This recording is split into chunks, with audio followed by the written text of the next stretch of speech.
Hi,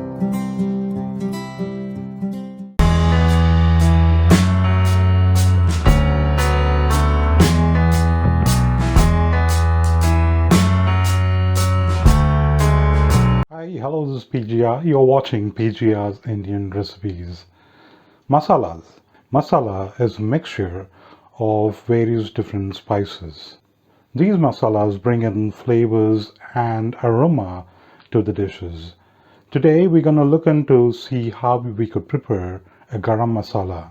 Garam masala, the composition of this garam masala differs from region to region based on the ingredients that are available at that particular region.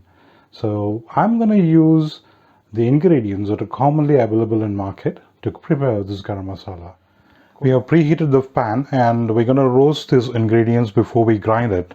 So the ingredients will go according to the heat that the ingredients would take to get roasted. Now the pan is hot now, so first goes the pepper, 1 teaspoon of pepper.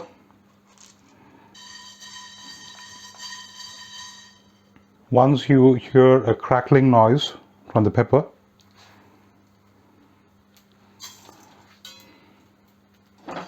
four teaspoons of coriander.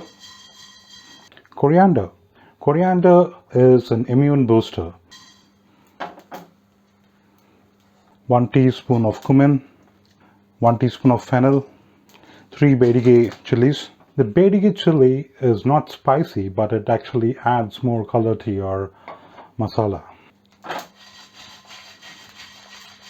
Now at this point you can actually turn off the stove.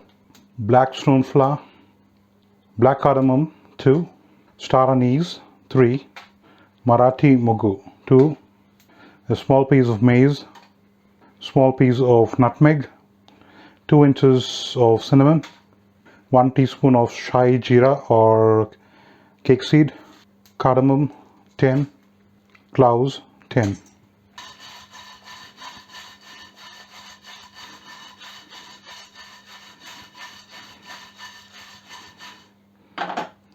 I'm just frying it in the same heat.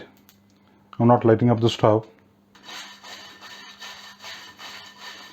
Allow it to cool in the same pan. Once it is cooled down, we'll put it in a grinder and grind it. I have moved it to a mixie jar. We're going to grind it into a fine powder. Your garam masala powder is ready. You can store this masala over a period of time and use it as required. If you missed out the ingredients, please do find those ingredients at the description below. Hope you like my video. Please do like, share and subscribe my video. Thank you for watching.